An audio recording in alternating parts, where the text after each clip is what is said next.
اليوم يئس الذين كفروا من دينكم فلا تخشوهم واخشون اليوم أكملت لكم دينكم وأتممت عليكم نعمتي ورضيت لكم الإسلام دينا. بسم اللہ الرحمن الرحیم. الحمد للہ رب العالمین وصلی اللہ علی محمد وآلہ الطاہرین ولعنۃ اللہ علی اعدائهم اجمعین. وقال سبحانہ وتعالی هو الذی بعث فی الامیین رسولا منهم یتلو علیہم آیاته ویزکیہم ویعلمهم الکتاب والحکمہ وإن كانوا من قبل لفی ضلال مبین. موضوع گفتگو رسول اللہ صلی اللہ علیہ وسلم کے معجزات. البتہ بعض معجزات کا تعلق ولادت اور ولادت کے فوراً بعد سے ہے، اور بعض معجزات ممکن ہے کسی کے ذہن میں آئے کہ اعلان نبوت اور دعوی نبوت کے ساتھ نہیں ہے بلکہ اصحاب کے درمیان ہے. تو یاد رکھیں وہ بھی معجزات ہیں، نہ فقط مجازی اعتبار سے بلکہ حقیقی اعتبار سے، کیونکہ اس وقت دعوی نبوت رسول اللہ صلی اللہ علیہ وسلم عام تھا، اور بعض لوگ ایمان لائے تھے، بعض لوگ ایمان نہیں لائے تھے. لہٰذا اس دوران جب بھی آپ نے کوئی معجزہ دکھایا تو وہ شرائط کے ساتھ یعنی دعوی نبوت کے ساتھ تھا. لوگ اس کو دیکھ کے ایمان بھی لاتے تھے، اور بعض وہ لوگ بھی تھے جو دیکھنے کے بعد ایمان نہیں لاتے تھے. انہی معجزات میں سے ایک معجزہ جنگ تبوک میں ایک وقت ایسا بھی آیا کہ کھانے کے لیے کچھ نہیں تھا، فقط 10 خرمیں یعنی 10 کھجوریں بچی تھیں.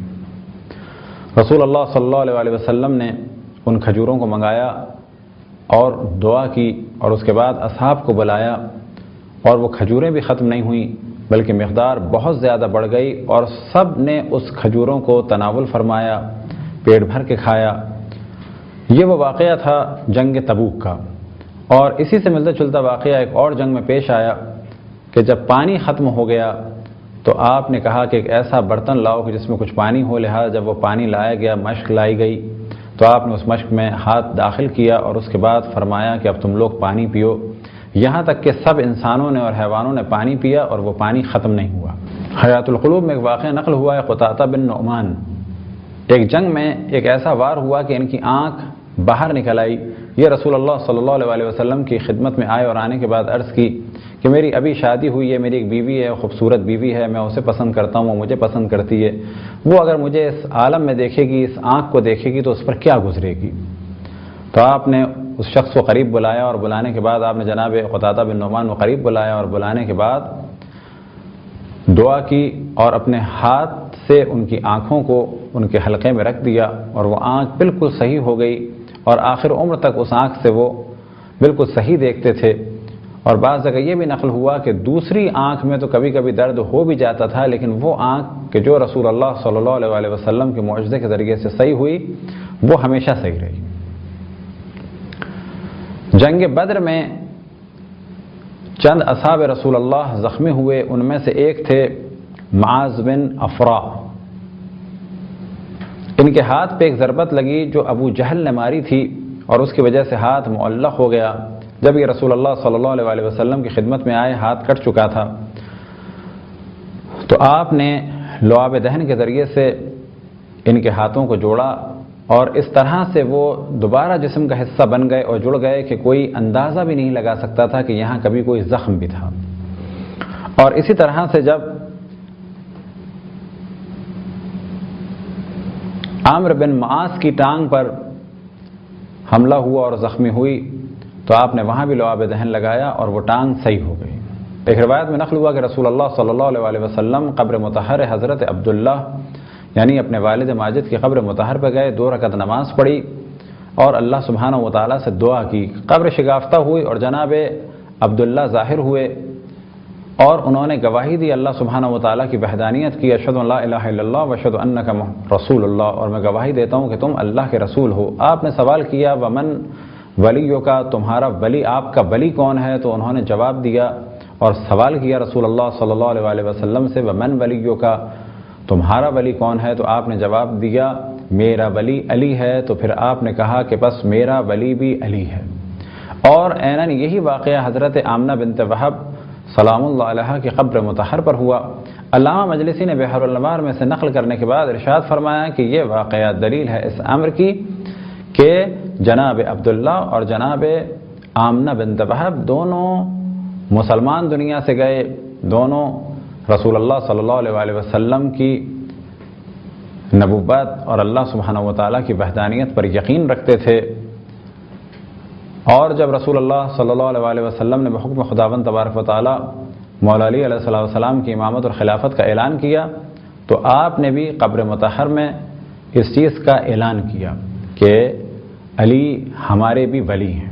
جناب فاطمہ بنت اسد کے گھر میں ایک کھجور کا درخت تھا، وہ فرماتی ہیں کہ وہ خشک ہو چکا تھا، بیکار ہو چکا تھا، فقط ایک تنے کی صورت میں تھا۔ ایک دن رسول اللہ صلی اللہ علیہ وسلم نے اس پہ کچھ ہاتھ پھیرا اور دعا کی تو اس کے بعد وہ درخت سرسبز ہو گیا اور ہمیشہ اس میں سے تازی کھجوریں نکلتی تھیں،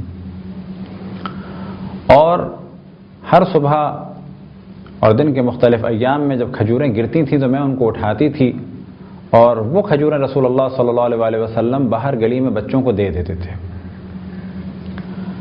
ایک دن کچھ کھجوریں نہیں گریں تو میں نے کیا دیکھا، رسول اللہ صلی اللہ علیہ وسلم نے مجھ سے سوال کیا تو میں نے جواب دیا کھجوریں نہیں گریں، تو پھر میں نے کیا دیکھا کہ آپ کھجور کے درخت کے پاس گئے اور کچھ اس سے کہا تو وہ درخت جھکتا چلا آیا۔ جناب فاطمہ بنت اسد فرماتی ہیں کہ جب یہ میں نے دیکھا کہ درخت جھکا اور آپ نے ان کھجوروں کو توڑا تو اس منظر کو دیکھ کے میں نے اللہ سبحانہ و تعالیٰ سے دعا کی کہ یا اللہ تو مجھے ایک ایسا فرزند عطا فرما کہ جو اس کا بھائی ہو اور اس کی شباہت اس میں ہو۔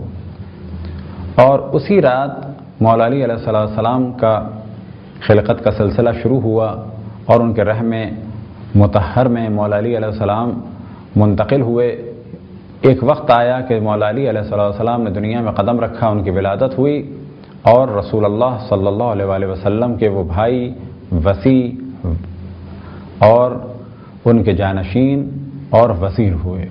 معجزات رسول اللہ صلی اللہ علیہ وسلم میں سے ایک معجزہ جب جنگ بدر عروج پہ تھی تو ایک جانب تو اللہ سبحانہ و تعالیٰ کی جانب سے ملائکہ کا نزول ہوا تو دوسری جانب سے رسول اللہ صلی اللہ علیہ وسلم نے اپنے معجزات ظاہر کیے، اور ان معجزات میں سے ایک معجزہ کہ آپ نے چند سنگریزے اور مٹی لی اور دشمنوں کی جانب پھینکی اور ایک ایسا طوفان آیا اور آندھی آئی کہ جس کے بعد وہ کچھ دیکھ نہیں پا رہے تھے، یہاں تک کہ مسلمانوں نے ان پر حملہ کیا اور غلبہ پایا۔ یہ تھے چند معجزات، اور انشاءاللہ کچھ معجزات اگلی نشست میں بیان کیے جائیں گے۔ خداوند تبارک و تعالیٰ سے دعا ہے کہ بحق محمد و آل محمد ہمیں اپنے رسول، اپنی حجتوں، خصوصاً امام زمان علیہ السلام کی معرفت اور اطاعت کی توفیق عطا فرمائے۔ وصلی اللہ علی محمد و آلہ الطاہرین۔